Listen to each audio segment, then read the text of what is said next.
Well, I was going to say, so I originally studied economics at the University of Toronto.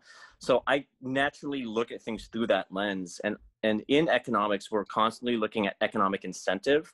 And so this is something that I was very disappointed, for example, with CERB, because I felt the government incentivized people to not work and to stay home because they capped the amount of money you could make at, $1,000. And so everybody was just afraid, okay, well, I don't want to lose that money. So you're incentivizing people to not work, where I think what they should have done is do some sort of matching fund, where it's like, if you're sort of underemployed and you can like create some sort of small business that would now help people now that CERB is gone, right? Then the government would match that money. So you're incentivizing behavior, right? You create economic incentives when you want to sort of dictate how people act. And I just think that when you do these, you sort of obfuscate the numbers and you kind of like lie, or you create an environment where people are incentivized to lie, you destroy people's lives. Yeah, but that wasn't the initial thrust of CERB though. Like what it was is like the government looked at it and went, if people leave the house, they're going to spread this thing, and more people are going to die, and they're going to choke the health system, which it is ill prepared for at this point, for that vast amount of numbers. So how do you stop that? You get people to stay at home. Well, how do you get people to stay at home if they're terrified of not being able to pay for things? Give them some cash so that worry is off the table. So at first thrust, that was the move to go. I agree. If like once you kind of learn more about it, and you go, okay, these are the types of jobs that can that don't need to rely on CERB. These ones do. So I agree in part with what you're saying, Bobby, of like, yes, if you can do something, and we will help you do that. But there are going to be some jobs that are lost if you can't leave the house. But I don't think there's going to be. Well, I was just going to say, I don't think that what they were doing is encouraging people to stay home by paying their bills. I think that they were paying their bills because people had to stay home and they didn't want the economy to collapse, right? So, and this is why I think that when we talk about economic incentive, it's very important, because you have to think through the lens of how people are going to react based on the sort of economic options in front of them and how people naturally react. And I think what the government is guilty of is not thinking about the economic incentive. And so now you have the situation where people have been relying on the government for so long, which is understandable because you need to pay their bills. But now we have a deficit that's run up to like $1 trillion, and we're still in October.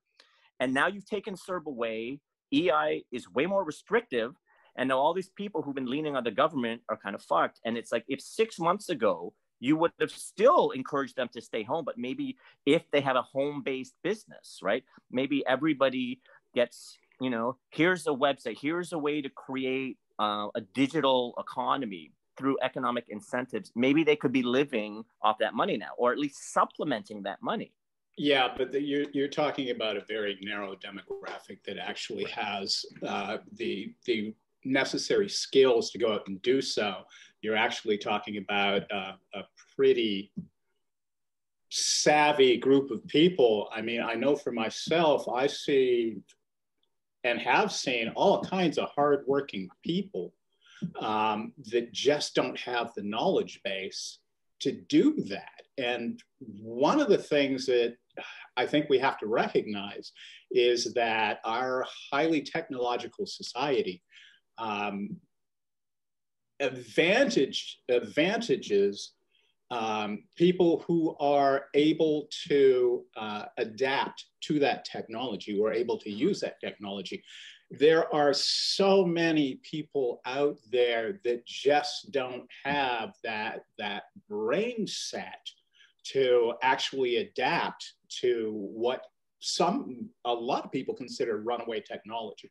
And I think in our political system, and we can talk about that, we're seeing it in the election, we're seeing more and more people who have been outsized of the economy, who are reacting, especially in the last election cycle, and it's looking like the same thing this election cycle. I was still thinking about Bobby's point there, just like I agree with the solution, but I don't think there's a lot of single moms who are restaurant servers who the restaurant closed are suddenly going to open up an Etsy account so that they can sell their Jack Astor's coasters bird baths. You know, it's Yeah, I mean it's a nice idea saying it would have been great if we immediately had education and other things that people could do from home, but I'm like what? Like I was looking into, you know, cuz I'm an artist, I was looking into alternate jobs and I'm like, "Oh, I could get into like computer programming and there's this 6-month course that I can take and it'll cost $6,000, but you could apparently get a job after that." And it's apparently. yeah. But that's Right. my point. That's my point is you incentivize it, right? So the people who don't necessarily have that knowledge or wouldn't seek it out or whatever, it's like that's where you can put resources, right? That's where you can incentivize where if now you've learned a new skill, right? Here's the reality is that our economy is changing rapidly. Self-driving cars are going to come in and they're going to like destroy the most vulnerable cohort, which are, you know, sort of working class men with no education, right? So once you take away driving as a significant part of procuring income, you're going to have a lot of people who aren't going to know how to pay their bills. It's happening with manufacturing. And this is what Trump is doing, right? He's speaking to these people who are really scared or already squeezed out of the economy. So I'm just saying, well, why don't we just get ahead of it and start to incentivize people economically to start making these transitions?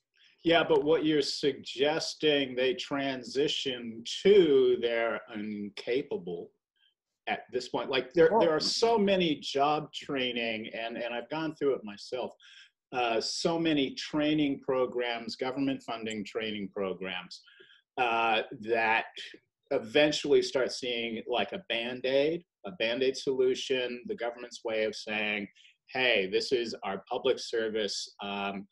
For me, what it comes down to is if, on an economic level, if we continue to outsize people from the economy, and I doubt I'm using that term right, if we continue moving people out of the economy, especially in states with the NRA and militias and gun rights, the repercussions for society are horrific.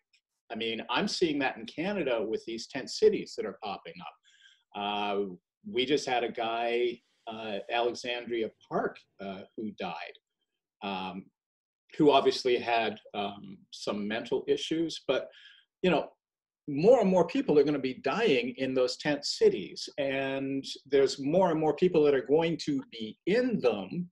And already, I walked by it last night or a few nights ago, and someone screamed out in the middle of the night, "Shut the," like screaming anger out there. So, incentivize whatever you want. You better be ready for people with clubs and guns and pitchforks. Like we're dumping out people that have degrees of some kind all over the place, like DeVry, those schools, you know. And one day, like Bobby, I was even thinking just about like theater schools. And I'm like, how many theater schools do we have in Toronto? I'm like 5, and how many graduates do they dump out every year? Like 30. Like it's just not sustainable. Yeah, there was a great book written years ago called The End of Work, and the writer posited that 70% of all employment worldwide would end by 2050 with mechanization and robotics and all the rest of Yeah, it. look, I think it's pretty obvious, right? I mean, our economy is transitioning to a digital economy. And if you look at the companies that have made money during COVID, and there's quite a few of them, it's all the people who are sort of leveraging the digital economy, right? It's like Amazon that's taking, you know, it's like order whatever you want online. It's cheaper and we'll deliver it to you, right? It's like the streaming services. It's like technology companies. It's like anyone who's like doubled down, tripled down, quadrupled down on the digital economy is making money right now. So yes, and if you look at the numbers of people that are employed in that economic model, it's minuscule, except for companies like Amazon, who are going to union bust and prioritize ensuring that. Those are the companies that are hiring. Mm-hmm. And also ensuring that a livable minimum wage does not take place. So I can't, like you look at some of the richest individuals in the world and you look at their politics around incentivizing life, right? Incentivizing a living wage for their employers. It's very few. Whether it's if only we had been in the briefing where they first heard about COVID, so we could have bought up all that stock. Right. But that's unethical. That's unethical. No, Who would? Are you who serious? Would do that? I Who would do that. 5 people that they didn't do that. They didn't sell Mhm. off. No, I just wish I was. Yeah. I mean, all of this shit for me comes down to, I don't care if it's doctors, I don't care if it's politicians, I don't care if it's, billionaires. It's frickin' human beings. Mm-hmm. Right? This is what we do. You can call it whatever you want. You can blame, get into some binary, schismatic notion of, yeah, it's us and them, but this is us.